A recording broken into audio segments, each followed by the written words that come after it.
De la mañana y vamos a recibir a Rafael Viñoli, que es especialista grado 4 de la Cátedra de Bacteriología de la Facultad de Medicina. A propósito de un tema particular, primero la bienvenida para Rafael, un placer. Muchas gracias, Buen día, buen día.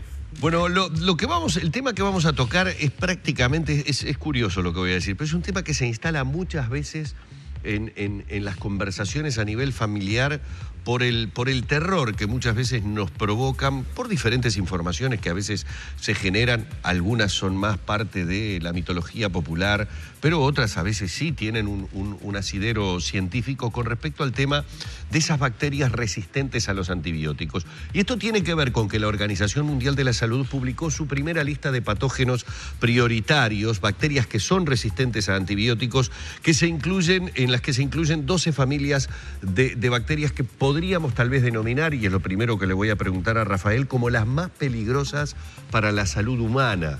Existe, lo primero que iba a preguntar, Rafael, ¿existe como una suerte de mito con respecto a ese tipo de bacteria resistente? Muchas veces hablamos de las bacterias a veces a nivel intrahospitalario. Es decir, hay como una mitología popular y los humanos, por decirlo de alguna manera, tenemos como un temor particular hacia esas bacterias que parecería ser es imposible atacar, es imposible vencer. No es tan mito. Primero, antes que nada, muchas gracias por la invitación. Por favor, un placer. Pero no, digamos, había preparado unos dibujitos para tratar de explicar a la gente. Primero, vos decías humano. Vamos a definir humano. Yo te miro a vos y vos sos 10 billones de células tuyas y 100 billones españoles, o sea, 100 millones de bacterias. Entonces, ¿son nuestras bacterias esas que están con nosotros o nosotros somos el humano de esas 100 billones de bacterias? Entonces, permanentemente estamos conviviendo con bacterias. Claro.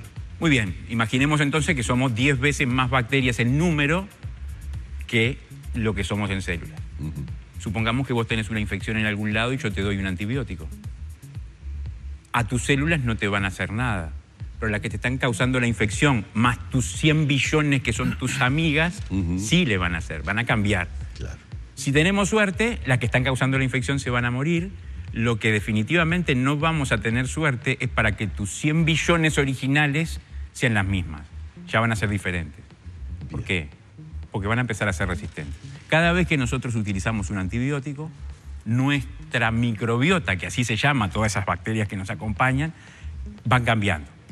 Y van cambiando si yo mato a las sensibles que me quedan y las que son resistentes. Claro. Entonces voy haciendo un proceso de selección que va transformando a las bacterias en cada vez más resistentes. Nosotros mismos las fortalecemos. Cuando digo nosotros mismos me refiero al estar atacando en el uso del antibiótico. Como el Lelutier, engordan y crecen, no por la fortaleza. Sí, claro, es así. ¿Y dónde se usan más antibióticos? En los hospitales. Y es ahí donde están las bacterias más resistentes. O sea, la emergencia de la resistencia a antibióticos es un hecho natural de sobrevivencia bacteriana.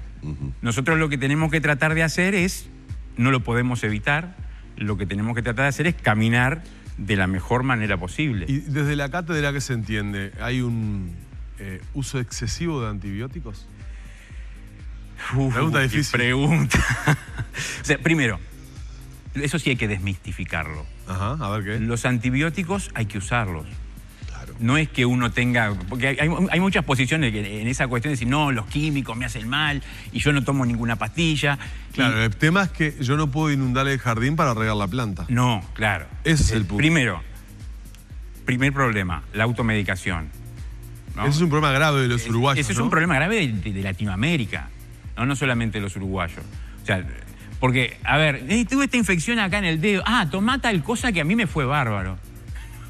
Y vas a la farmacia, lo compras y tomás ese tal cosa. Porque además podés ir a la farmacia y comprarlo. No se debería, pero se puede. Rafael, sí. Digamos claros. Sí. Vamos a cualquier farmacia y compramos cualquier antibiótico. Sí, claro. No cualquiera, pero bueno, unos cuantos. Sí, los disponibles. Hay una lista grande. Claro. Sí. Entonces, y eso va generando toda una situación de selección. ¿Sí? Y eso va a generar... O sea, entonces, ¿es un mito? No es un mito. En los hospitales estamos teniendo bacterias que son multiresistentes. Ahora, antes multiresistente era una mala palabra, decir, un término multiresistente. Fuerte. Después, multiresistente. Después se creó un término que era extensamente resistente, que era para aquellas multiresistentes, eran 3 clases de antibióticos. Eso es multiresistente. En el año 70 ya había bacterias multiresistentes. O sea, esto es un problema viejo, no nuevo. Claro. Después apareció los extensos resistentes. De todos los antibióticos que tenemos, nos quedan 2. Claro, vos sabés, yo te digo, después de haber atravesado experiencias de estar en sanatorio durante muchos meses, en CTI, con situaciones familiares, como que el espectro de antibióticos puede ser muy amplio. Ahora, no salen de 3. Básicamente, no. No salen de 3. No, claro. Uno, otro o el otro. Y que son los 3 de últimas opciones. Porque son las familias que atacan de bacterias. Y esos 3 que están disponibles ya hay resistencia en nuestro país. O sea, ¿Ah, sí? Sí, claro. O sea, de los 3 que están disponibles ya hay resistencia. Ahora, mira, te voy a contar una cosa que a mí me llamó muchísimo la atención. Yo tengo como un fetiche, si se puede llamar de alguna manera, con el número de uruguayos que somos. Somos pocos uruguayos. Y eso nos trae problemas.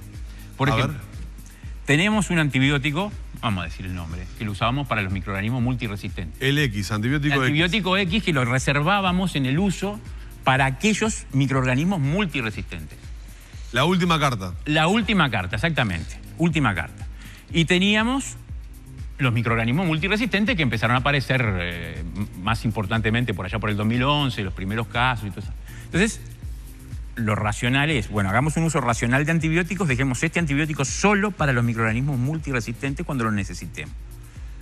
Y empezamos a controlar las infecciones, y nos fue bien en el control de las infecciones. Y bajamos el número de microorganismos multiresistentes, y a diferencia de lo que pasa en Argentina, que es endémico, que no se puede controlar, nosotros lo controlamos. ¿Qué pasó? No usamos ese antibiótico. El laboratorio lo retiró del mercado. Cuando lo precisamos estaba vencido. Entonces te quiere matar. Porque tenés que hacer un uso racional de antibióticos, pero tenés que usarlo porque si no te lo sacan del mercado porque no es rentable. Entonces, claro. Hay una incongruencia. Porque las empresas son empresas. Claro, hay una incongruencia total ahí en eso. Pero no es, es una cuestión de... No es solo incongruencia, es una cuestión de decir, bueno, ¿cómo hacemos? Nuestra línea es mucho más delicada que otras. Por una cuestión de número. Porque si cuidamos el antibiótico... Masa crítica. Masa crítica, no tenemos masa crítica. Obviamente, claro. Es un problema que, digo, para Uruguay va a persistir.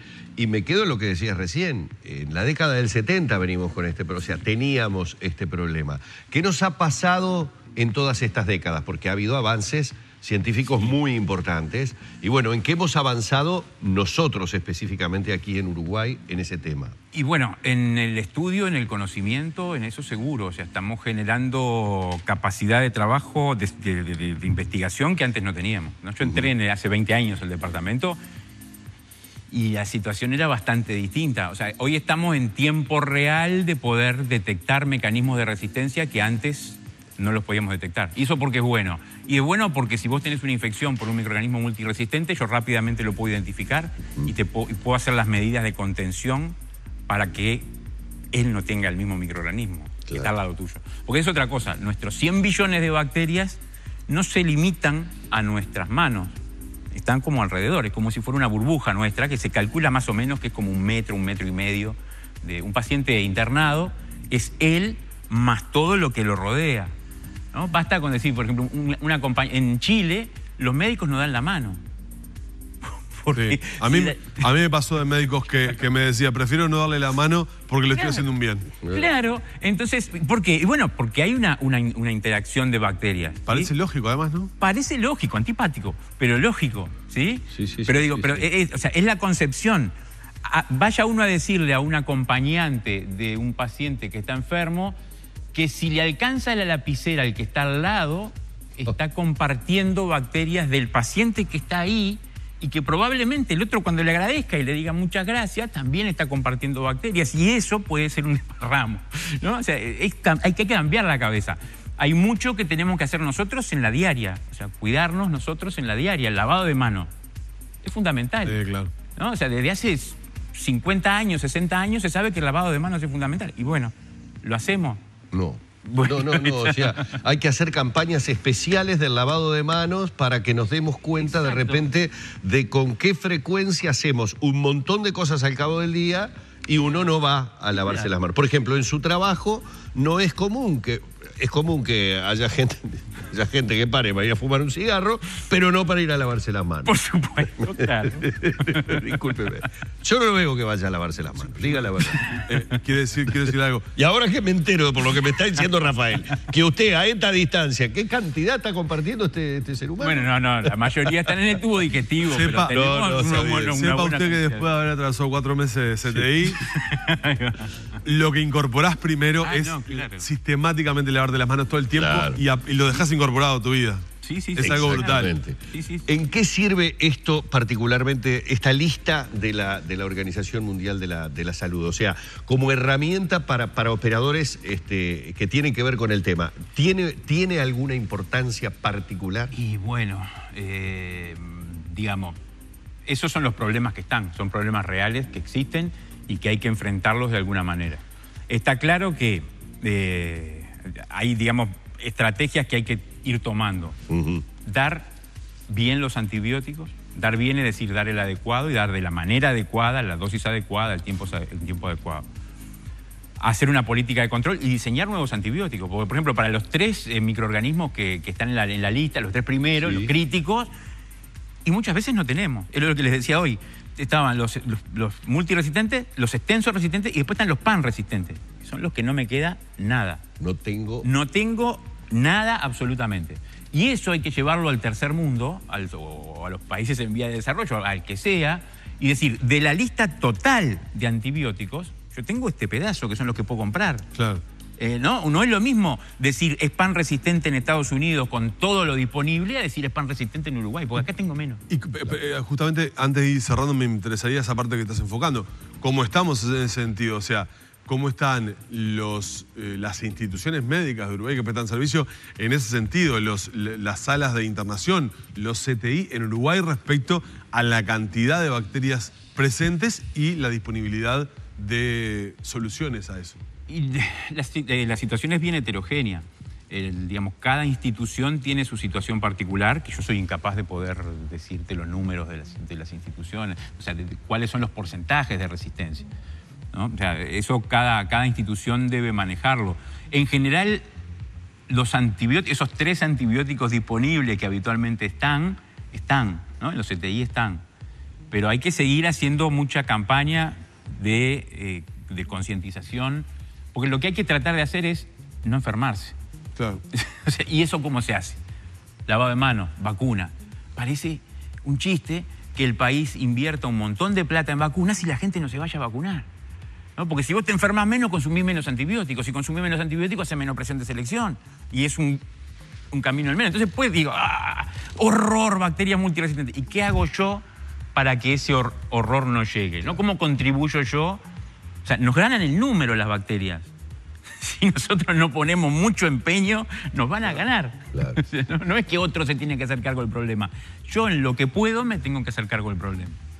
Bueno, realmente ha sido más que interesante hablar con Rafael Viñoli, especialista grado 4 de la Cátedra de Bacteriología de la Facultad de Medicina. Bueno, a quien primero queremos agradecer estos minutos. Pero además muy ilustrativo en un tema difícil. Claro, y que quede claro, que quedó muy claro, que era el temor de Rafael. Pero la gente lo entenderá, claro. Quedó muy claro. Muy ilustrativo. Me alegro. Muchísimas gracias, Rafael. Vamos cerrando por aquí esta entrevista.